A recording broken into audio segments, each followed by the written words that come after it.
मैं हूं दीपाली राणा, आप देख रहे हैं कमोडिटी कॉल। बात करेंगे सोने चांदी की, जहां पर तेजी अब शायद नहीं रुकेगी। मोमेंटम स्ट्रांग, लेकिन कच्चे तेल की जो तेजी है वो अब ठंडी पड़ती हुई क्लियरली दिखाई दे रही है।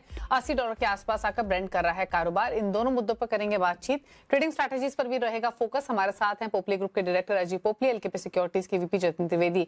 पहले लेकर आते हैं एक बार प्राइसेस आपकी स्क्रीन पर। शुरुआत कर लेते हैं कच्चे तेल के साथ, सोने चांदी के साथ, और लेवल्स किस तरीके के देखने को मिल रहे हैं वो एक बार आपकी स्क्रीन पर लेकर आते हैं।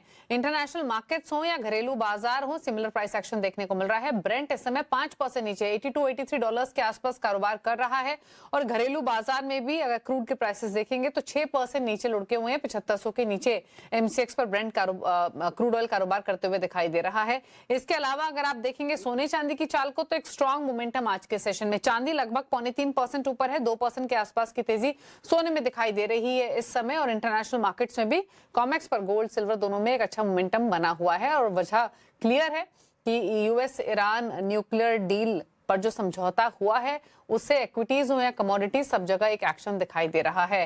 राजीव पोपली हमारे साथ बने हुए हैं, उनसे पहले बातचीत करते हैं। राजीव जी नमस्कार, स्वागत है आपका। पहले तो क्या व्यू है आपका, किस तरीके से आप बिजनेस इंप्रूव होते हुए देख रहे हैं इस डील होने के बाद या समझौता जो हुआ है उसके बाद? क्योंकि आई एम श्योर पिछले 3-4 महीने में लगातार हम बात करते आए हैं आपसे, बाकी ज्वेलर्स से भी। एक चीज कॉमन थी कि हाँ, डिमांड इंपैक्ट हुई है, बिजनेस इंपैक्ट हुआ है, ओवरसीज मार्केट से ट्रेड इंपैक्ट हुआ है। तो कैसी इस डेवलपमेंट को आप कैसे पॉजिटिवली टर्न आउट होते हुए देखते हैं? Good afternoon Deepak. Yes of course, एक इम्पॉर्टेंट एस्पेक्ट है हमारे लिए as a industry on the trade point of view कि एक स्टेबल सिनेरियो इकोनॉमिक अफेयर्स में बन जाए, एंड यही हम इंतजार करते हैं हमेशा। दैट एनी स्टेबिलिटी हमारे गोल्ड के लिए बहुत इंपॉर्टेंट होती है, बिकॉज जो कंज्यूमर्स है वो काफी फ्लिकल होते हैं with fluctuation of price. Even जो हम रुपये की स्टेबिलिटी अभी देख रहे हैं जो काफ़ी अच्छी हो गई है, 94 के आसपास आ गई है, इसमें भी जो इफेक्टिव प्राइस इंडियन कंज्यूमर को मिलती है ये काफ़ी अच्छी हो जाती है। तो आई फील अगर ये स्टेडी सिनेरियो रहेगी तो हमारे लिए जो फेस्टिव सीजन है जुलाई के आते ही, that we see with other regional festivals coming in, तो इसमें काफ़ी इफेक्ट हमें पड़ता है, and we feel this becomes quite positive as a scenario going ahead. Okay अच्छा, अब डिमांड किस तरीके की है राजीव जी? क्योंकि जब से वॉर शुरू हुई थी तब से कुछ अंदाजा आप दे सकते हैं कि मांग कितनी घटी थी फिजिकल मार्केट में?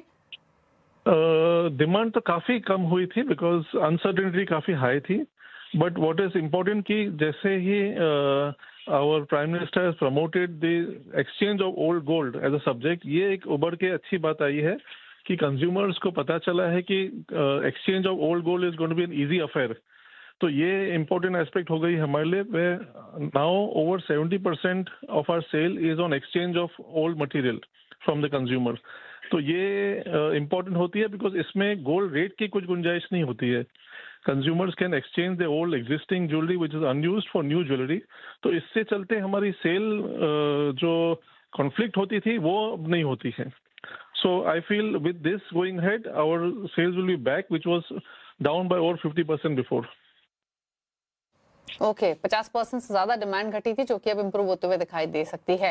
अच्छा, क्विकली एक चीज और राजीव जी, अब क्योंकि स्ट्रेट ऑफ हॉर्मुज ओपन हुआ है, सेंटिमेंट्स थोड़े से पॉजिटिव हुए हैं, इसका कितना लॉन्ग लास्टिंग इम्पैक्ट आप देखते हैं? ओवरसीज मार्केट्स के साथ, जीसीसी कंट्रीज के साथ जो ट्रेड है वो किस तरीके से डेवलप होते हुए देखते हैं further?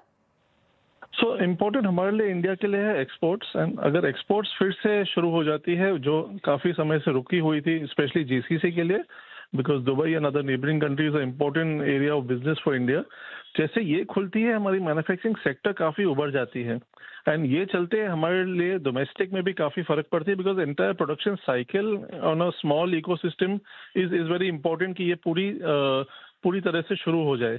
So once export starts, जैसे GCC अभी खुल गई है, we feel the entire economy for the jewelry industry glows up better. So keeping this in mind, we will see a very positive subject going ahead. Okay. चलिए, शुक्रिया आपका राजीव जी आने के लिए शो में और अपने व्यूज देने के लिए। Thank you so much. इसी के साथ एक ब्रेक के लिए रुक रहे हैं। ब्रेक के उस पर जतिन त्रिवेदी हमारे साथ बने हुए, बात करेंगे स्ट्रैटेजीज पर। जल्द वापस आते हैं।